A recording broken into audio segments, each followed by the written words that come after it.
നമസ്കാരം. കഥ കേൾക്കാൻ റെഡിയായോ എല്ലാവരും? ഇന്നത്തെ കഥ ഒരപ്പൂപ്പൻ്റെ അനുഗ്രഹത്തെ പറ്റിയാണ്. ഒരപ്പൂപ്പൻ ഒരേ അനുഗ്രഹം 2 പേർക്ക് കൊടുത്തു.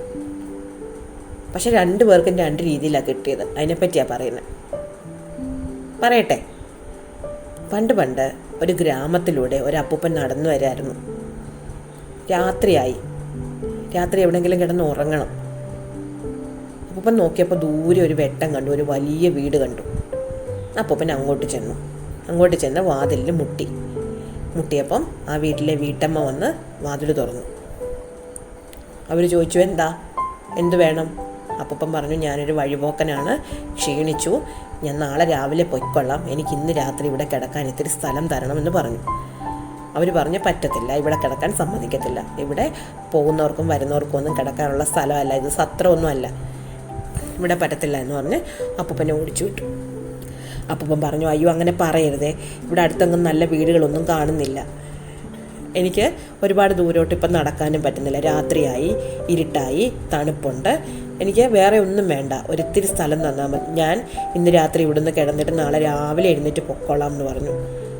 അവർ പറഞ്ഞു, ഇനി ഇവിടെ നിന്നാൽ ഞാൻ എൻ്റെ പട്ടി അഴിച്ചു വിടും, പട്ടി നിങ്ങളെ കടിക്കും, അതിലും ഭേദം വേഗം ഇവിടുന്ന് ഓടി രക്ഷപ്പെടുന്നതാണ്, യാതൊരു കാരണവശാലും നിങ്ങൾക്ക് ഇവിടെ സ്ഥലം തരത്തില്ല എന്ന് പറഞ്ഞു.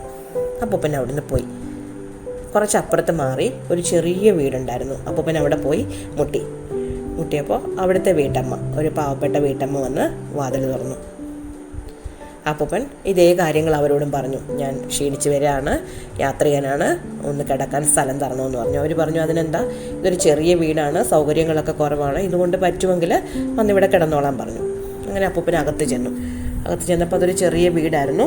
ആ സ്ത്രീയും അവരുടെ 3 ചെറിയ കുട്ടികളുമാണ് അവിടെ താമസിച്ചിരുന്നത്. കുട്ടികളുടെ ഉടുപ്പൊക്കെ കീറി പറഞ്ഞിരിക്കുന്നു. അപ്പൂപ്പൻ അവരോട് ചോദിച്ചു, ഇതെന്താ ഈ കുട്ടികളിങ്ങനെ കീറിയ ഉടുപ്പിട്ടിരിക്കുന്നത്, ഇവരെ നല്ല ഉടുപ്പിടിപ്പിക്കാത്ത എന്താണെന്ന് ചോദിച്ചു.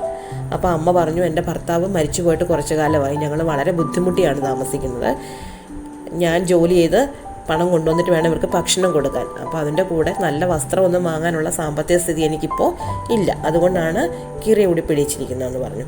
എന്നിട്ട് അവരകത്ത് പോയി ഭക്ഷണം എടുത്തുകൊണ്ട് വന്ന് വിളമ്പി.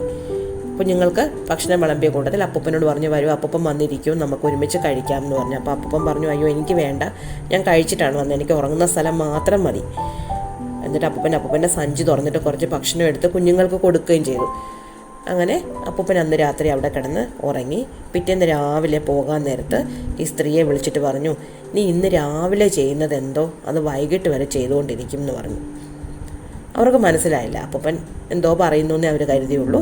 അപ്പൂപ്പൻ അങ്ങ് പോയി കഴിഞ്ഞപ്പോൾ അവർ വിചാരിച്ചു, ഇത്ര പ്രായമായ എനിക്കൊരു പരിചയമില്ലാത്ത ഒരാൾ പോലും എൻ്റെ കുഞ്ഞുങ്ങളുടെ വസ്ത്രം ഇങ്ങനെ കീറിയിരിക്കുന്ന എന്താണെന്ന് ചോദിച്ചില്ലേ, അപ്പോൾ എന്തായാലും അത്ര മോശമായിട്ടല്ലേ ചോദിച്ചത്, ഇവർക്കൊരു പുതിയ ഉടുപ്പ് തയ്ച്ച് കളയാം, കുറച്ച് പഴയ തുണി, പഴയതെന്ന് വെച്ചാൽ ഒരുപാട് പഴയതല്ല, കുറച്ച് കാലം മുമ്പ് വാങ്ങിയതാണ്, തികയുമോ എന്നറിയത്തില്ല, എന്തായാലും കുറച്ച് തുണി ഇരിപ്പുണ്ട്, അത് വെട്ടി ഇവർക്ക് ഉടുപ്പ് തയ്ക്കാമെന്ന് അവർ വിചാരിച്ചു. അപ്പോൾ അളവെടുക്കാൻ വേണ്ടിയിട്ട് അവരുടെ കയ്യിൽ ടേപ്പില്ലായിരുന്നു. അപ്പോൾ അവർ തൊട്ടടുത്ത പണക്കാരിയായ സ്ത്രീയുടെ വീട്ടിൽ ചെന്ന് ഒരു ടേപ്പ് ചോദിച്ചു. ഞാൻ വൈകിട്ട് ഇങ്ങനെ കൊണ്ടുതരാം, വേഗം കൊണ്ടുതരാം എന്ന് പറഞ്ഞിട്ടാണ് ടേപ്പ് ചോദിച്ചത്. എൻ്റെ ടേപ്പ് കൊണ്ടുവന്ന് അവരുടെ സ്റ്റോർ റൂമിലിരിക്കുകയായിരുന്നു ഈ തുണി, അതെടുത്തുകൊണ്ട് വന്ന് അളന്നു തുടങ്ങി. വളർന്നിട്ടും തുണി തീരുന്നില്ല, പിന്നെയും തുണി നീണ്ടു വന്നുകൊണ്ടേയിരുന്നു. അപ്പോഴാണ് അവർക്ക് മനസ്സിലായത്, അപ്പൂപ്പൻ ഇതാണ് പറഞ്ഞത്, രാവിലെ നീ ചെയ്യുന്നതെന്തോ അത് വൈകിട്ട് വരെ ചെയ്തുകൊണ്ടിരിക്കുമെന്ന് പറഞ്ഞില്ലേ. അവർക്ക് വല്ലാത്ത അത്ഭുതം തോന്നി. അന്ന് വൈകിട്ട് വരെ അവർ തുണി അളന്നു. ഒരുപാട് തുണിയുണ്ടായി. അവരുടെ കുഞ്ഞുങ്ങൾക്ക് 1 വർഷം മുഴുവൻ ഇടാനുള്ള ഉടുപ്പുകൾ തയ്ക്കാനുള്ള തുണി അവർക്ക് കിട്ടി. മാത്രമല്ല അവർക്ക് സുഹൃത്തുക്കൾക്കൊക്കെ കൊടുക്കാനും പറ്റി. അവർക്ക് വല്ലാത്ത സന്തോഷം തോന്നി. അവർ വൈകിട്ട് ഈ ടേപ്പും കൊണ്ട് അയൽക്കാരിയുടെ വീട്ടിൽ ചെന്ന്, പണക്കാരിയായ അയൽക്കാരിയുടെ വീട്ടിൽ ചെന്ന് ടേപ്പ് തിരിച്ചു കൊടുത്തിട്ട് പറഞ്ഞു, ഇങ്ങനെയൊക്കെ എൻ്റെ വീട്ടിൽ സംഭവിച്ചിരുന്നു എന്ന് പറഞ്ഞു. പണക്കാരിക്ക് കേട്ടപ്പം ഭയങ്കര സങ്കടമായി. എൻ്റെ വീട്ടിൽ വന്ന ആളെയല്ലേ ഞാൻ ഓടിച്ചു വിട്ട് അങ്ങോട്ട് പറഞ്ഞു വിട്ടത്, കഷ്ടമായിപ്പോയി, ഇവിടെ താമസിച്ചിരുന്നെങ്കിൽ എനിക്ക് അനുഗ്രഹം കിട്ടിയേനെ. അവരുടനെ അവരുടെ ജോലിക്കാരനെ വിളിച്ചിട്ട് കുതിരവണ്ടി കൊടുത്തു വിട്ടു. അപ്പൂപ്പൻ എവിടെ ഉണ്ടെങ്കിലും പോയി വിളിച്ചുകൊണ്ട് വരാൻ പറഞ്ഞു. വേലക്കാരൻ കുറേ ദൂരം ചെന്നപ്പോൾ അപ്പൂപ്പൻ നടന്നു പോകുന്നത് കണ്ടു. അയാൾ ഓടിച്ചെന്ന് അപ്പൂപ്പനെ വിളിച്ചു. അപ്പോൾ അപ്പൂപ്പൻ പറഞ്ഞു, ഞാൻ ആ വഴി കഴിഞ്ഞിങ്ങി പോകുന്നില്ല, ഇനി ഞാൻ എന്തിനു തിരിച്ചു വരണം, ഞാൻ അങ്ങോട്ട് വരുന്നില്ല, ഞാൻ മുന്നോട്ടാണ് പോകുന്നത്, എനിക്കിനി പിന്നോട്ട് പോകേണ്ട കാര്യം ഇല്ല എന്ന് പറഞ്ഞു. അപ്പോൾ അയാൾ പറഞ്ഞു, ദയവ് ചെയ്ത് എൻ്റെ കൂടെ വരണം, നിങ്ങളെ കൊണ്ടുവന്നില്ലെങ്കിൽ അവർ എന്നെ ജോലിയിൽ നിന്ന് പുറത്താക്കും, എൻ്റെ ജോലി കളയല്ലേ, എൻ്റെ കൂടെ വരണേ എന്ന് പറഞ്ഞ് അപ്പൂപ്പൻ്റെ കാല് പിടിച്ചു. അപ്പോൾ അപ്പൂപ്പൻ പറഞ്ഞു, ശരി ഞാൻ നിങ്ങളുടെ കൂടെ വരാം എന്ന് പറഞ്ഞിട്ട് കുതിരവണ്ടിയിൽ കയറി അപ്പൂപ്പൻ വന്നു. ഒരു വാതുക്കെ തന്നെ നോക്കി നിൽപ്പുണ്ടായിരുന്നു അപ്പൂപ്പൻ വരുമ്പോൾ. അപ്പൂപ്പനെ ഓടിച്ചെന്ന് കാലൊക്കെ കഴുകി സ്വീകരിച്ച് വീടിനകത്ത് കൊണ്ടുപോയി സദ്യയൊക്കെ കൊടുത്ത് ഭയങ്കര പട്ടുമെത്തയിൽ കിടത്തി ഉറക്കി. അങ്ങനെ പിറ്റേന്ന് രാവിലെ ആയി. അപ്പൂപ്പൻ പോകുന്നില്ല. അവർ വിചാരിച്ചു, ചേടാ ഇതെന്താ പോകാത്ത, പോകുമ്പോഴല്ലേ കാര്യം പറഞ്ഞിട്ട് പോകുന്നത്, ഇത് പോകുന്നില്ലല്ലോ. അന്ന് അപ്പൂപ്പൻ രാവിലെ ഭക്ഷണം കഴിച്ചു, ഉച്ചയ്ക്ക് ഭക്ഷണം കഴിച്ചു, വൈകിട്ട് ഭക്ഷണം കഴിച്ചു, അവിടെയൊക്കെ കിടന്ന് ഉറങ്ങി, അവിടെയൊക്കെ കറങ്ങി നടന്നു. അപ്പൂപ്പൻ പോകുന്നില്ല. എന്തെങ്കിലും പറയാൻ പറ്റുമോ? അവരൊന്നും മിണ്ടിയില്ല.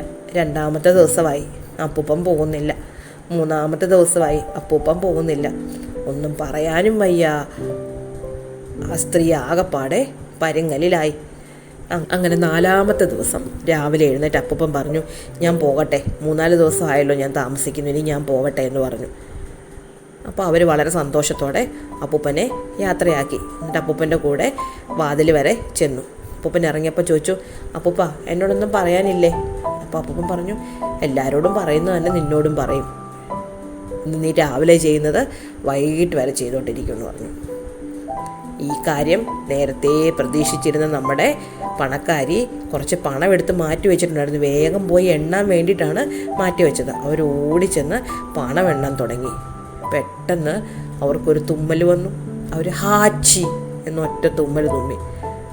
1 തുമ്മ തുമ്മി, 2 തുമ്മ തുമ്മി, 3 തുമ്മ തുമ്മി. അവർ രാവിലെ തൊട്ട് വൈകിട്ട് വരെ തുമ്മിക്കൊണ്ടേയിരുന്നു.